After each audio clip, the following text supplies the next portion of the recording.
All right. Welcome back to the Cultural Curriculum Chat podcast. I'm your host, Jeva Edmond. I am so excited. We have a stellar guest in the guest chair today, Dr. Jessica Werner. And before I introduce Jess, I want you to know if you are new to the podcast and the YouTube channel, Mrs. Edmond's Culture Corner, welcome. I'm your host, Jeba, and I share all things multicultural educational learning, inclusive work practices, as well as DE&I strategies.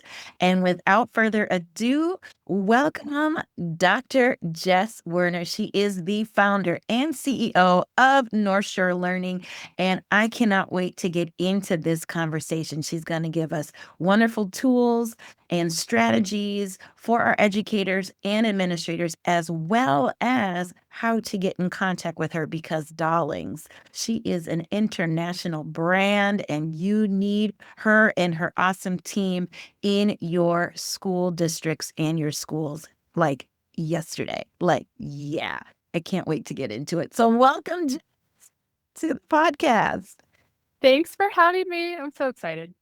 Oh, I'm so excited to have you. Now, listeners and viewers, I met Jess, I want to say, what was it, like 2 or 3 years ago in a snowstorm. Christmas Eve, we met at a coffee shop and just kind of like our worlds collided for like an amazing time. It was like, girl, where have you been all my life? And Jess, how did you feel about that day when we met the first time before we get into your origin story? Yeah. I was just thinking about that this morning. First of all, it doesn't feel like 2 years ago. It feels like we've known each other for like 20.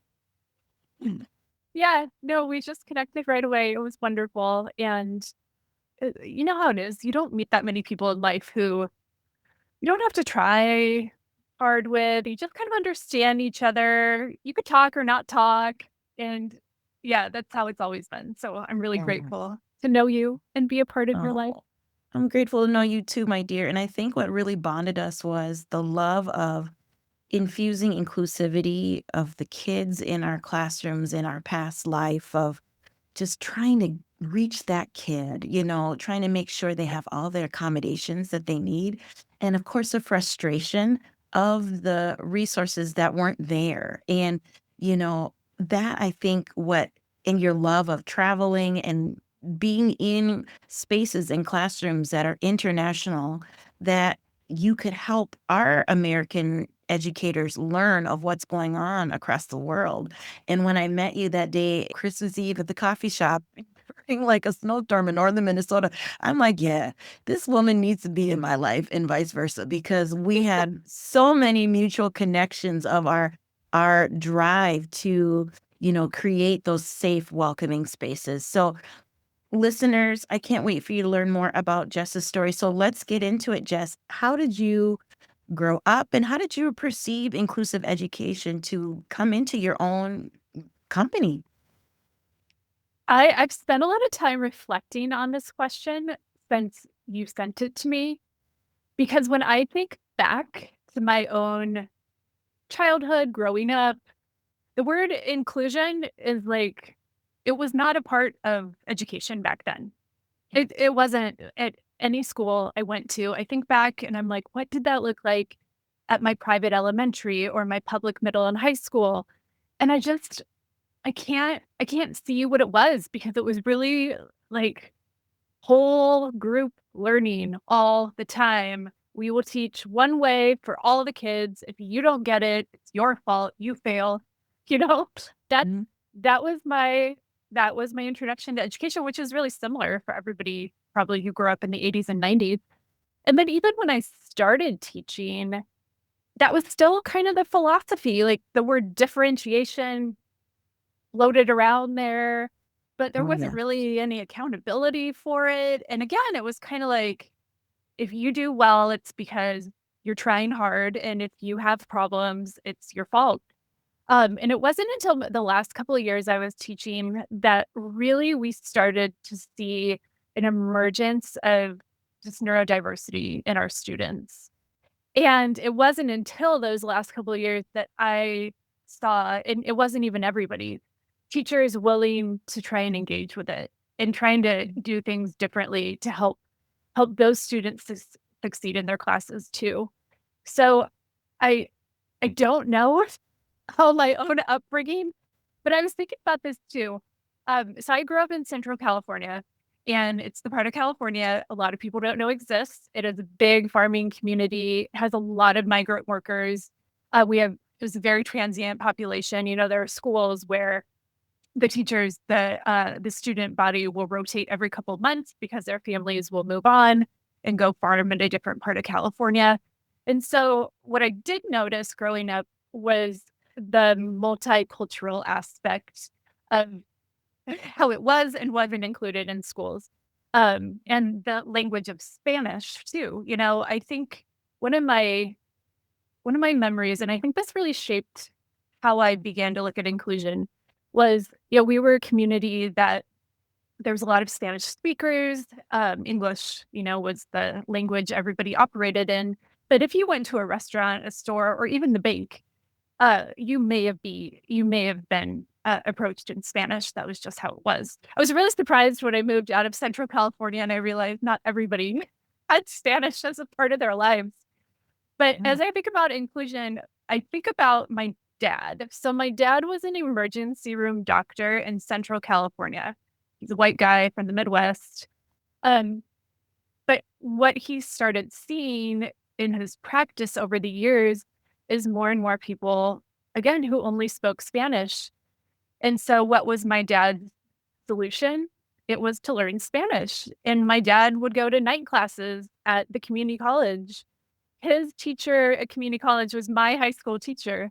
Like, I think how cool and how humbling for this doctor to be sitting in night classes to learn Spanish, but that was his approach. He was like, "This is the need of the community, and this is what I'm gonna do." Right. And I think it probably didn't seem like much to him. It was probably like, "Yeah, this is how we work."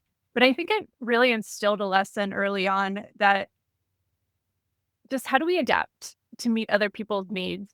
How do we not sit there saying, "Well, you should do this, and then I'll meet you where you're at." No, we look to the needs in front of us. So yeah, it's funny that that memory came back, and I thought, "Wow, my dad was a really early example in my life of inclusion." Yes, that's amazing, Jess. And again, like, what a nice role model in him to step out of his comfort zone, learn something new, and be very consistent and persistent with learning a second language to accommodate and help, you know, meeting his patients right there instead of going, "Oh, I need an interpreter," or, "You know what? I'm just gonna," especially when people think, "Oh, I just speak louder, then they'll understand my language." It's like, what kind of backwards kind of thinking is that? It's like, they're hurting their ear, like, "What? Right. Even though you're speaking and your tone is louder doesn't mean I can understand what you're saying." So that's really huge. Oh, thank you, thank you. Now, with your organization, North Shore Learning, I love how even on your website it shares how you are really big in inclusion support, classroom management. Doesn't mean even if you're a first year teacher or a seasoned teacher, we all need some help with classroom management. Oh yeah, we've all been there like, okay, well, how can I brush up on my skills? Instructional excellence, helping and supporting those teachers and administrators. I love you've got educator wellness, especially in our times right now. A lot of us teachers across this country are burnt out. And executive coaching for our school administration. A lot of our school admin, they're trying to keep their buildings going, but who's watching them? Who's helping them in their wellness out? So I just love that focus of the several different facets that you share and that you really specialize in because we've all been there just as educators sitting in those, professional developments and it's one and done. And Yeah. I love how it's your multifaceted approach of we're helping the instructors, we're also helping our admin, and also looking into our own educator mental health. And that also in turn helps our whole student. So can you share what that looks like in action, especially, helping your teachers when you're going to those buildings and administrators? Just give us a little taste of how that looks. Yeah, it's been really fun to develop this approach and make it as holistic as possible because just, Gemma, like when we were teachers, I don't I don't even think I had support outside of my classroom. I could go find it. I could go knock on a door and hope somebody had time to talk. My principal was always busy running a school, which is its own job. That's Mhm. a lot of work. So no, as we build and grow, we're always trying to figure out what do people actually need to be successful? Because we want our teachers to be and feel good because it directly translates into how their students feel and even achieve, which is, we should want our teachers to feel good regardless because they're Oh, doing this yes. super important job, right? They're educating our future. Um, but we also know that that makes an impact on student learning anyway. And so it just kind of depends. This isn't a great answer, but it depends on the school because we look at everything so holistically. We always just try to learn about the school and the teachers in the school before we make any recommendations. Like, what are the challenges for you? That's one of the first things I ask, just what's challenging and what's going really well. And that's exciting too, because then we kind of see where they're already feeling confident, but we get more information about things that could support them even further to address the challenges. And so we really kind of just try and ask. And sometimes people don't know. It's just something they're like, I don't know, just come watch my class. Let's see how it goes. And it's one of those things where when it's your life and you're in it all the time, sometimes it's hard to see your blind spots. So that's why it's nice to have another person in there. And so we've been doing that with teachers for about 5 years, and then we'll offer uh, either individual work with teachers on something like classroom management. Oftentimes, it turns out most of the teachers in the building have the same feeling. And then we can do something strategic for the whole school. But I find just actually talking to people is that is our data collection, but it's also just how we work because we're about relationships. Like, I really think, like you said, the one and done trainings, we know they don't work well. And we also know that we learn and grow from people we trust. And so, unless you sit down with people and try to hear their story and see what they're working with and know what it's like, it's hard to gain trust because they're like, who are you? Another person, consultant, even in education has like people have a bad connotation of it, which is sad but It they've had does. bad experiences. And Yes. so our best feedback is people who are like, oh, you aren't like the other consultants. I love that. And you're the consultants that get it, educational consultants. A lot of us have been in the classroom, been there. We speak the language we know.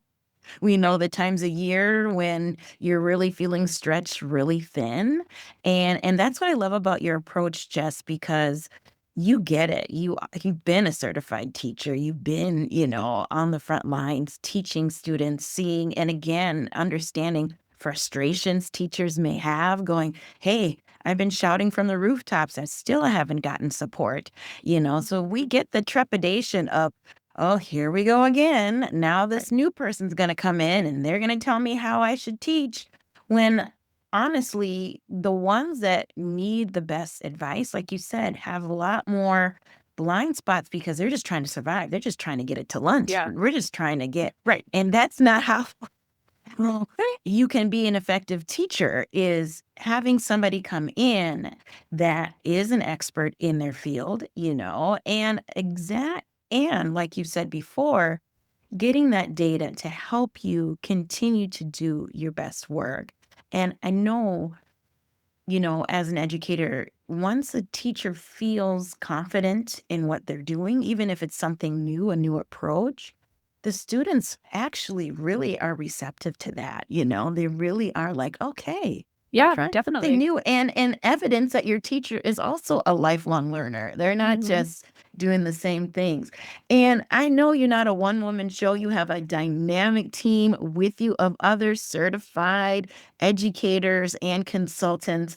And I really love that. How do you facilitate that with your dynamic team? Because you're not just a Midwest company, you are nationwide, internationally known. So, yeah, give us a little taste of you and your dynamic team and how you operate for our listeners and viewers. Sure. Well, it started out, it was just me. It's just Oh, me amazing. Oh, going yeah. going wherever people were asking. It was, you know, around Minnesota, it was different parts of the US, and then it started to be international, and it was always me. And so I am very grateful for my team because I was getting stretched pretty thin. I loved the work, but I also have a family. And the team evolved to really, I don't even know. I feel like the right people were placed in my orbit at the right times. A lot of them introductions from other people. We have 3 people on the team now who I once coached.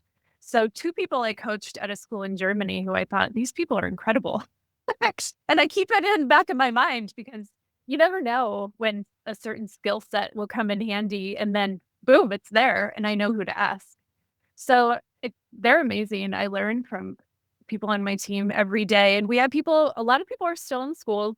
They're teaching or they're an administrator. So they're still on the front lines, living it every single day. And they help us too when we're getting a little too philosophical or theoretical. They're like, no, no, no, no, no. This is what it looks like in implementation. So yeah, I think I'm learning how to own a company with many people, and I'm trying to find that people can learn and grow and share things together, um, so that we're always all learning. And that's ultimately I'm looking for people who are humble, who are who don't know everything, and none of us do, but not all of us admit it, Oh, yeah. Oh, and who are willing to step into something new and maybe be uncomfortable, and work hard to figure out how to help the school in front of them. So I'm just so lucky, and people everywhere we go now, we hear from people who are asking, do you have openings? Sadly, this is the state of education. Teachers, probably people Jebba, people oh, I yes. know, people listeners know, are looking for new jobs. They are asking us, they're asking in other industries, they are looking to move. And it's really frightening because Mhm. you start counting and you think, well, who's left? Yeah. Um, our main goal here is to keep good people in schools for as long as they can be there. Yeah. And again, they're having an environment where they feel like they can teach with the Right. resources and the help that they deserve to have, and you're right. I love your secret sauce of having staff that are also implementing the philosophies, the protocols that you have, created for your company.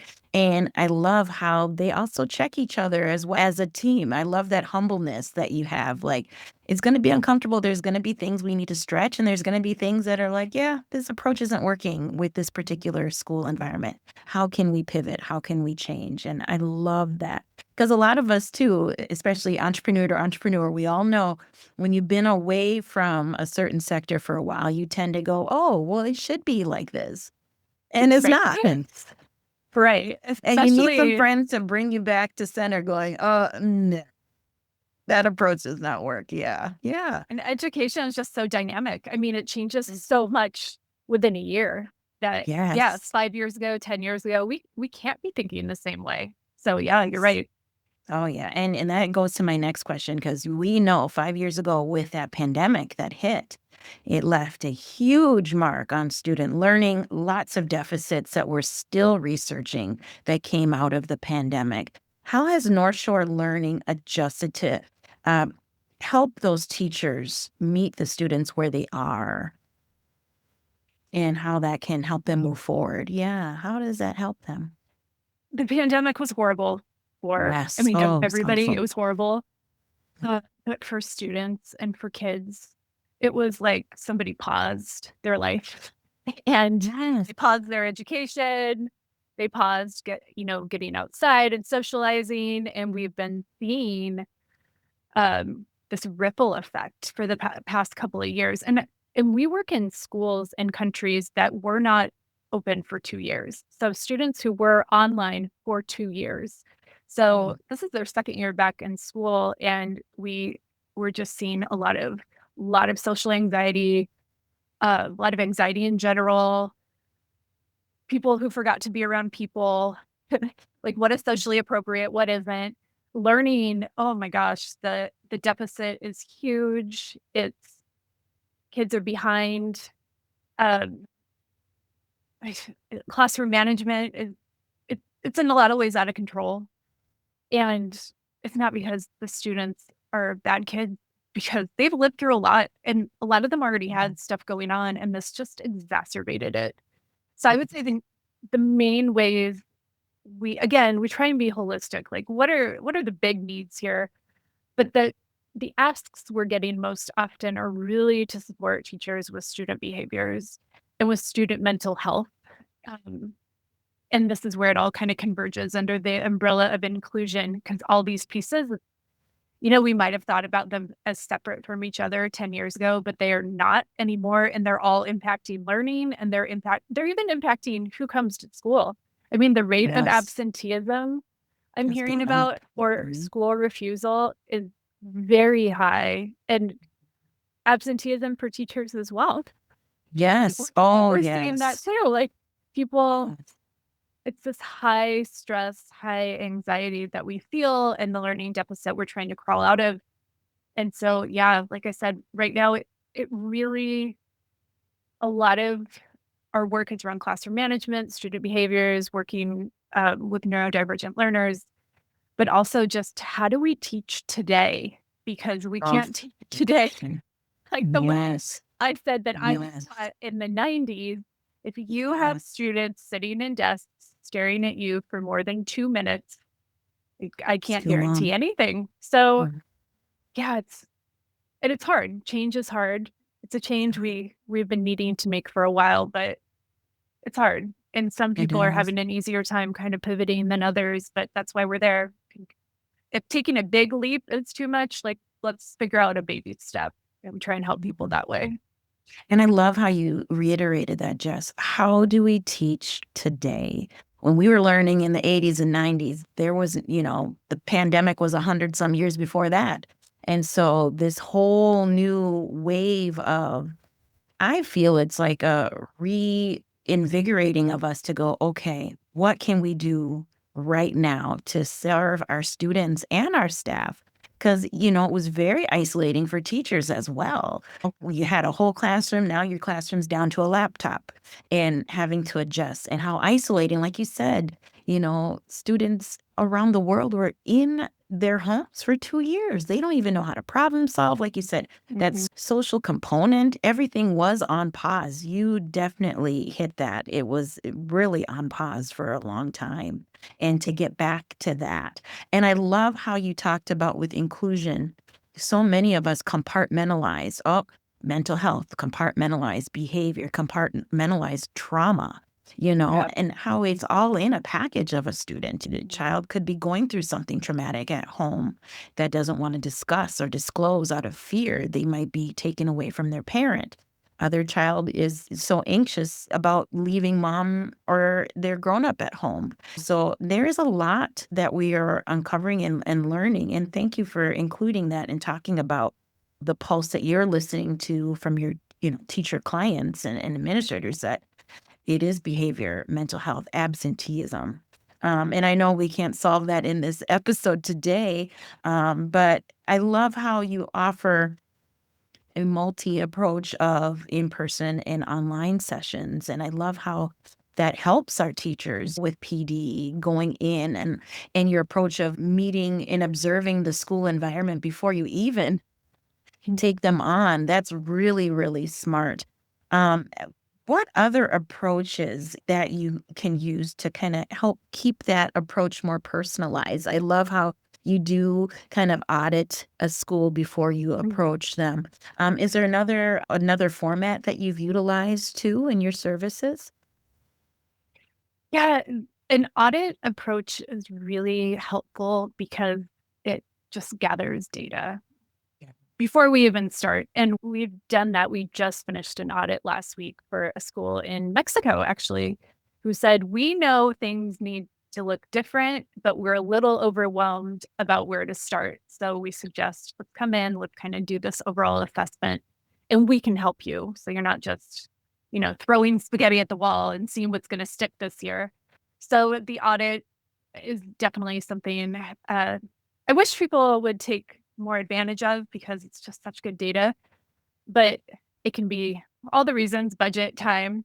So also I would say we have, even if we're going to do like a 1 hour training with a school, I usually collect data as much from the teachers as possible. I've talked to the administrators. I want to know what kinds of situations I can bring up that are going to ring true for people, or what types of things are just they're not part of the culture. They're not part of the way things work at school. We've been working with a few schools in Latin America over the past couple of months.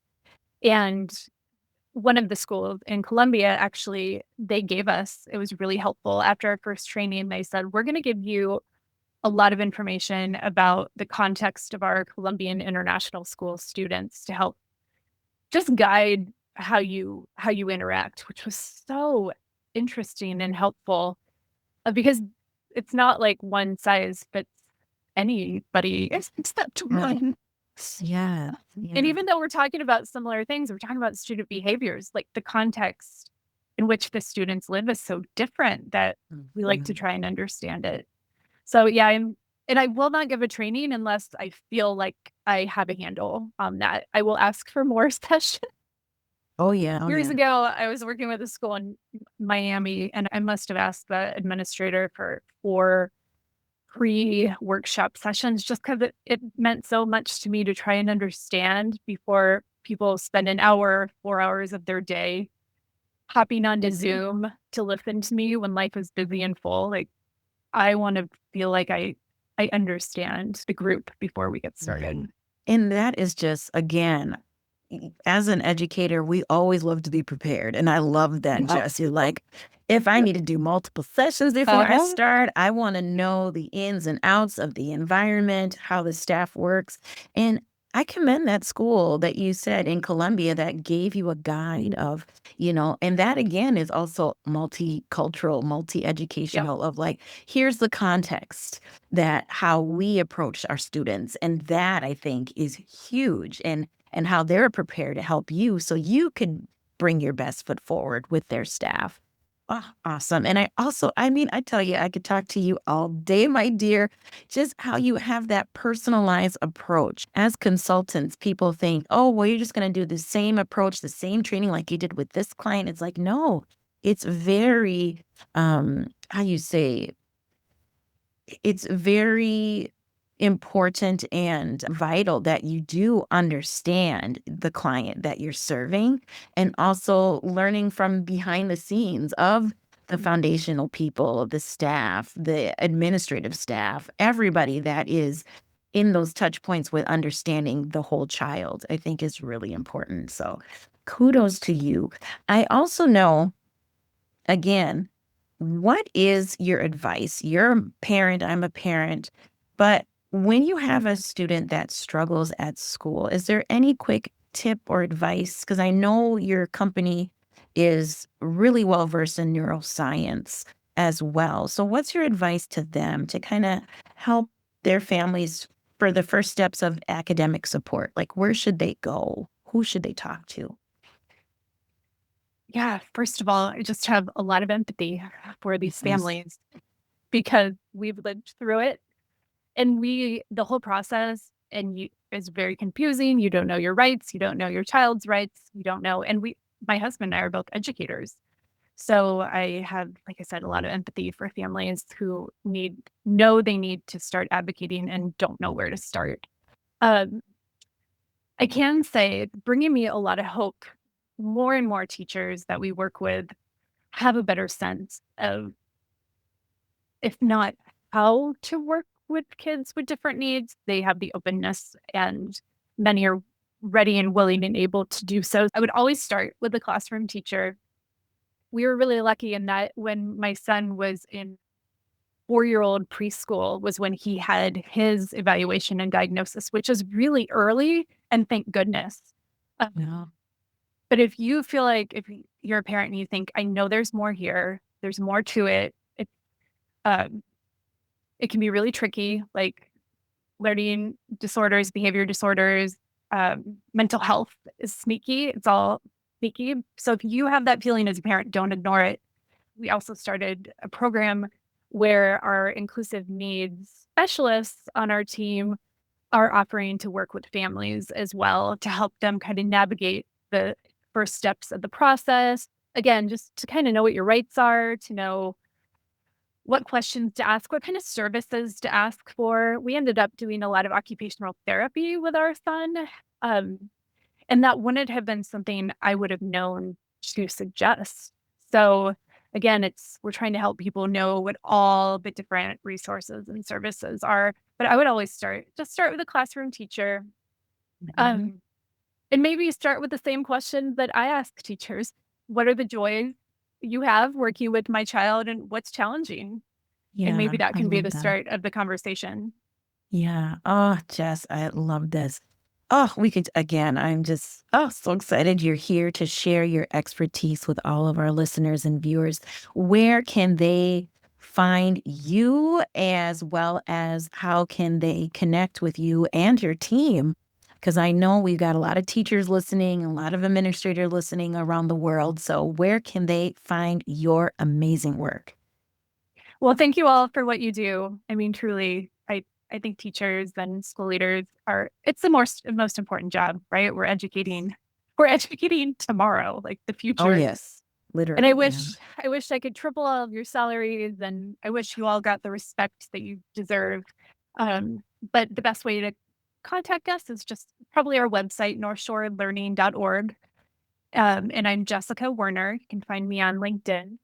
And yeah, be absolutely happy to hear from any school worldwide who you think this might support your learners and your staff. Love this. And yes, folks, will have Dr. Werner's information in the show notes as well as our social media when this goes out live to everyone around the world. Thanks again for tuning in to the Culture Curriculum Chat podcast and Mrs. Edmonds Cultural Corner on YouTube. If today's episode gave you fresh ideas for your classroom or inspired you in your inclusion journey, I'd love for you to take 2 quick steps before we go. First, hit that follow and leave a review so more educators like you can find this show. And secondly, visit jebaedmonds.com to grab your inclusive classroom lesson plans. I have over 70 of them, K through 12, right on the website that you can purchase for your classroom today. And while you're there, check out our mini course titled The Power of Perceptions for Educators. It talks about our blind spots as well as how we can support and affirm our diverse learners. So thanks again. I will see you here same time next week. Bye bye.